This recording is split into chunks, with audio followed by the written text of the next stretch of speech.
Summer holiday start ஆனதுனால எனக்கு பிரேக்ஃபாஸ்ட்க்கும் லஞ்சுக்கும் இன்னும் கொஞ்சம் எக்ஸ்ட்ரா டைம் கிடைக்கிது. புட்டு செய்கிறதுக்கு அவ்வளோ டைம் தேவைப்படாதுன்னாலும் சாப்பிட்றதுக்கு கொஞ்சம் எக்ஸ்ட்ரா டைம் கண்டிப்பாக தேவைப்படும் பசங்களுக்கு.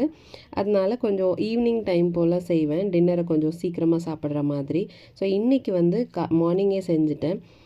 ஒரு 11 இயர்ஸ் முன்னாடி என் ஃபஸ்ட்டு பொண்ணு பிறந்ததுக்கப்புறம் ஒரு 3 மந்த்ஸில் அம்மா வீட்டில் இருந்து பெங்களூர் வந்துட்டேன். ஸோ இங்கே நான் தான் ஃபுல்லாக பார்க்கணும் அவளை அப்படிங்கிறதுனால ஒரு பீடியாட்ரிஷியன் இங்கே பார்த்துக்கலான்னு டிசைட் பண்ணோம். எந்த கைனகாலஜிஸ்ட் கிட்ட பார்த்தோமோ அங்கேயே வந்து பீடியாட்ரிஷியனும் இருந்தாங்க. ஸோ அவங்கக்கிட்டே பார்த்தோம். அவர்கிட்ட ஃபஸ்ட்டு போனப்போ எனக்கு ஒரு ஃபுட் சார்ட் ஒன்று கொடுத்தாங்க. ஸோ இந்த ஃபுட் சார்ட்டை நீங்கள் ஃபாலோ பண்ணீங்க அப்படின்னா ஒரு 4-5 இயர்ஸ்க்கு அப்புறம் வந்து ஐயோ என் பையன் வந்து இப்படி சாப்பிட்றான், ஜங்க் ஃபுட் தான் சாப்பிட்றான், என் பொண்ணு வந்து ரொம்ப செலக்டிவாக தான் ஃபுட் கொடுக்க முடியுது, நம்ம ஏதாவது க்ரியேட்டிவாக ட்ரை பண்ணால் மட்டும்தான் அவங்களுக்கு கொடுக்க முடியுது, அந்த மாதிரி இல்லாமல் நீங்கள் என்ன கொடுக்குறீங்களோ அதை அவங்க சாப்பிடுவாங்க அப்படின்னு சொன்னார்.